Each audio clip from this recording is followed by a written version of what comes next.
Assalamualaikum warahmatullahi taala wabarakatuh. Bertemu kembali kita di dalam channel Ustaz Tengku. Okey, untuk hari ini fiqh bagi tahun 6 silibus Jawi. Saya Ustaz Tengku Muhammad Khairi binti Kuzhari daripada Sekolah Rendah Agama Al-Muttaqin. Okey, tanpa melengahkan masa, kita akan mulakan pembelajaran kita hari ini dengan bacaan doa. Okey, semua boleh tanda tangan. A'udzubillahi minasyaitonirrajim. Bismillahirrahmanirrahim. Allahumma aftah alaina hikmataka wansyur alaina min khazaini rahmatika ya arhamar rahimin. Amin. Okey, untuk pembelajaran kita hari ini adalah kesinambungan daripada pembelajaran kita yang lepas, pada minggu lepas. Jadi, make sure kamu semua ada buku teks fiqh bagi tahun 6. Okey. Okey, sila buka muka surat 6. Kita akan sambung kepada zakat harta. Sila buka muka surat 6, buku teks fiqh ataupun tengok pada paparan yang Ustaz berikan ini. Okey, zakat harta. Apakah yang dimaksudkan dengan zakat harta? Pengertian dia ialah mengeluarkan harta tertentu kepada golongan yang berhak menerimanya dengan syarat-syarat yang tertentu.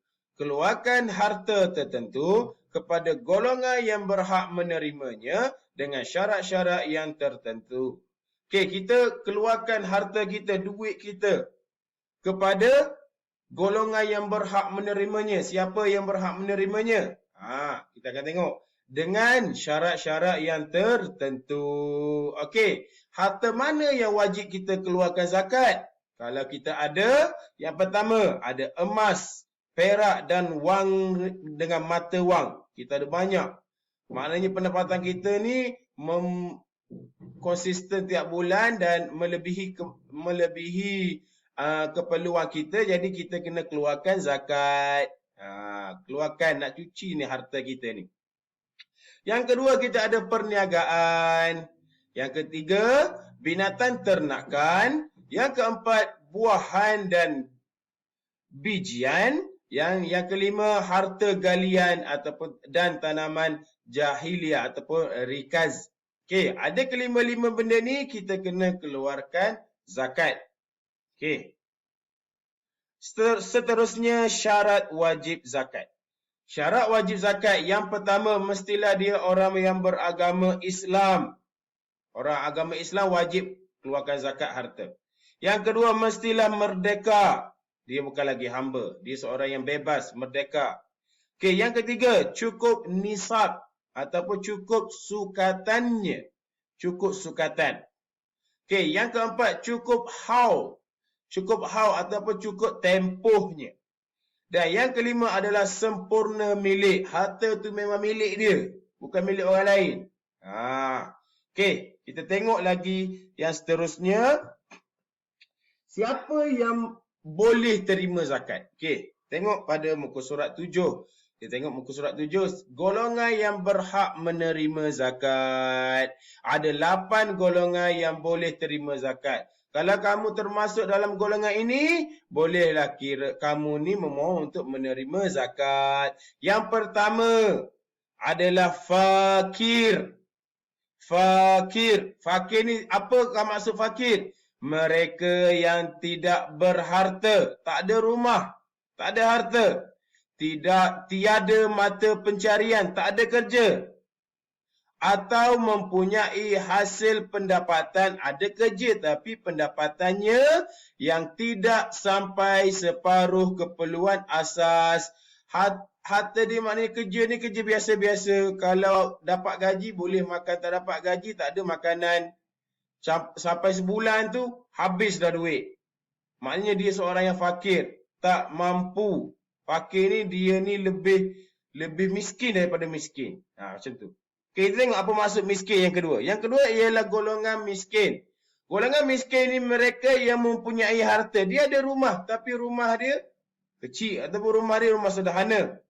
Tetapi sekadar dapat menampung separuh atau lebih keperluan semasa bagi diri dan tanggungannya. Dia ni ada rumah. Rumah dia contoh, dia ada rumah, dia ada isteri, ada anak dalam 3 orang. Dan dia kerja biasa-biasa je. Dia kerja tukar rumah contoh. Dia kerja tukar rumah. gaji dia gaji hari. Maknanya kalau dapat gaji hari ni, dia boleh makan. Boleh adalah duit untuk beli makanan. Kalau dia tak kerja hari ni, tak ada gaji. Dia seorang yang miskin. Keperluan dia ni cukup-cukup je. Kalau macam fakir ni, kais pagi makan pagi. Kalau yang miskin ni pun, lebih kurang macam itulah. Dia tidak berkemampuan. Okey. Seterusnya, golongan yang berhak menerima zakat, amil. Amil. Siapakah amil itu? Pemungut zakat yang ditauliahkan oleh pemerintah.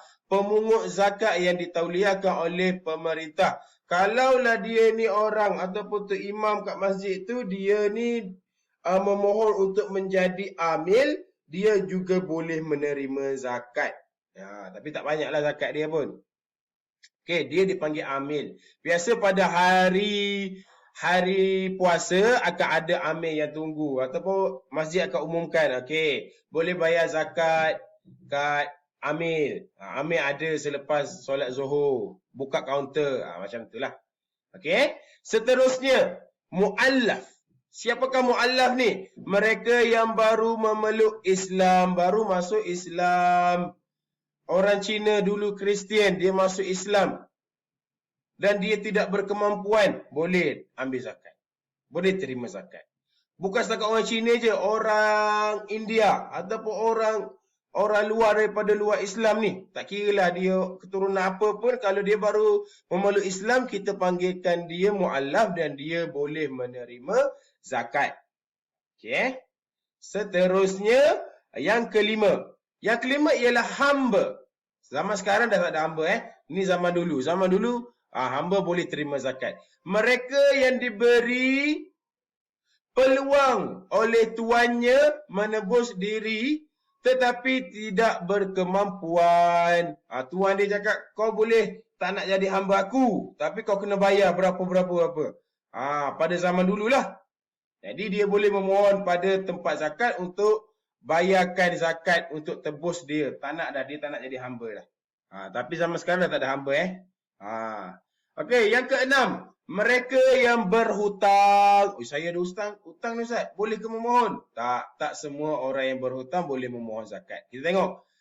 Penanggung hutang yang menepati syarak seperti berhutang untuk kepentingan umum tetapi tidak mampu melunaskannya. Ustaz bagi satu analogi, contoh. Ada seorang orang kaya kat satu kampung, dia kaya.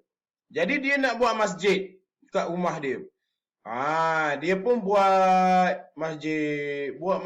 Dalam proses nak buat masjid tu, tiba-tiba dia jatuh miskin.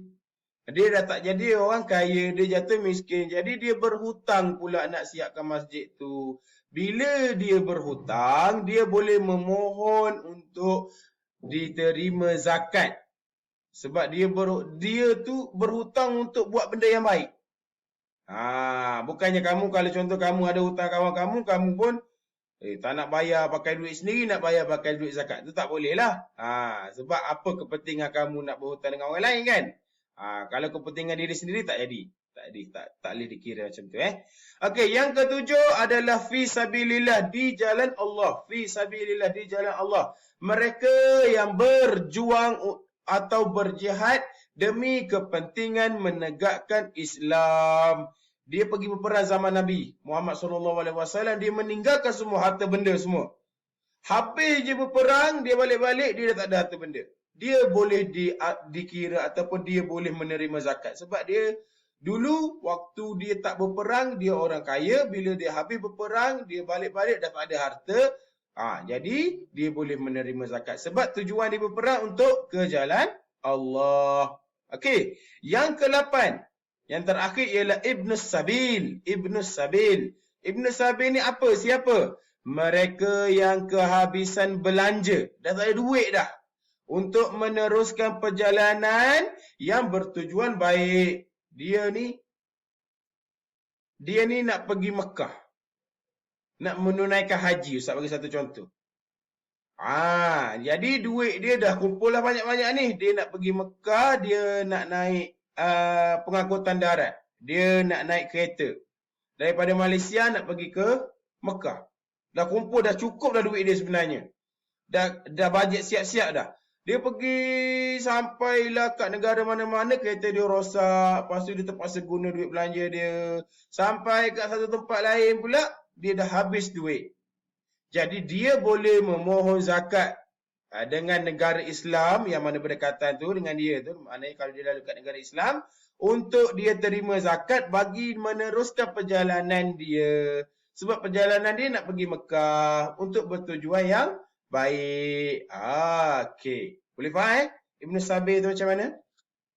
Okey, seterusnya, apakah hikmah zakat? Apa yang kita dapat apabila kita ni bayar zakat? Yang pertama ialah menyucikan harta benda kita. Ingat, Allah anugerahkan harta, pendapatan, gaji, pekerjaan kepada kita.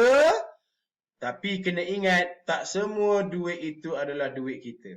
Jadi, cucikanlah harta kita dengan membayar zakat ataupun selalu bersedekah.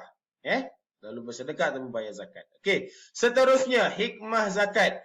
Mensyukuri nikmat Allah. Kita syukur Allah bagi pendapatan lebih kat kita dengan cara kita bayar zakat. Kita menolong orang yang susah, menolong orang yang memerlukan pertolongan kita dengan cara membayar zakat dan dapat mensyukuri nikmat Allah.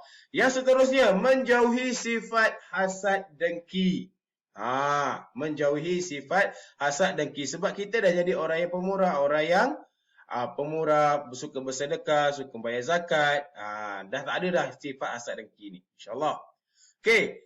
Hikmah yang terakhir ialah menjauhi daripada sifat bakhil. Apa itu bakhil? Kedekut. Kalau Perdana dipanggil Haji Bakhil. Haji Bakhil ni dia kedekut. Bakhil ni maksud dia kedekut. Bila kedekut ni? Sebab dia tak nak bayar zakat. Jadi, kalau kita bayar zakat, kita bukan orang yang bakhil. Selalulah bersedekah. Sebab sedekah itu adalah saham untuk kita mendapat pahala dan untuk kita masuk ke syurga. InsyaAllah Duduk kat dunia ni sementara je, kejap je. Kalau kita hidup 60 tahun, tak pernah bersedekah, sayanglah. Sedekah-sedekah itu tak semestinya dengan wang ringgit, dengan tenaga pun boleh kira bersedekah kalau kita tolong orang lain. Okey, itu sahaja untuk hari ini. Kita belajar sampai habis topik berkaitan dengan bab zakat. Okey, ada tugasan Ustaz berikan kepada kamu, iaitu salin semula apa itu maksud zakat harta. Okey, salin juga harta yang wajib dikeluarkan zakat. Ada 5 tak silap Ustaz tadi. Okey, syarat wajib zakat ni penting, syarat wajib zakat. Islam, Merdeka yang tadi kan. 8 golongan orang yang menerima zakat. 8 golongan orang menerima zakat ni ambil poin-poin sahaja. Hamba, mereka yang berhutang, huraian dia tak payah. Okey. Dan hikmah zakat. Hikmah zakat ni ambil semualah. Hikmah zakat ada 4 sikit je. Okey, salin balik dalam buku tulis. Pastikan kamu salin dan siap salin tu kamu boleh komen nama kamu, kelas kamu dari mana, kat ruangan komen untuk Ustaz catatkan kehadiran dan untuk pemarkahan pentaksiran. Jadi, make sure kamu buat kerja Ustaz. Ustaz bagi masa seminggu untuk kamu siapkan. Kalau boleh siapkan hari ini, Alhamdulillah. Kalau tak sempat siap, cubalah buat dalam masa yang ada. Ni ada cuti sekolah ni. Cuti Raya Cina, sempatlah kamu siapkan. Okey, boleh? InsyaAllah. Okey, kalau ada soalan berkaitan dengan topik zakat, kamu boleh terus komen pada ruangan komen dan Ustaz akan cuba jawab. Okey, itu sahaja daripada Ustaz pada hari ini, sesi ini. Jadi Ustaz sudahi dengan Assalamualaikum warahmatullahi taala wabarakatuh. Sekian, terima kasih.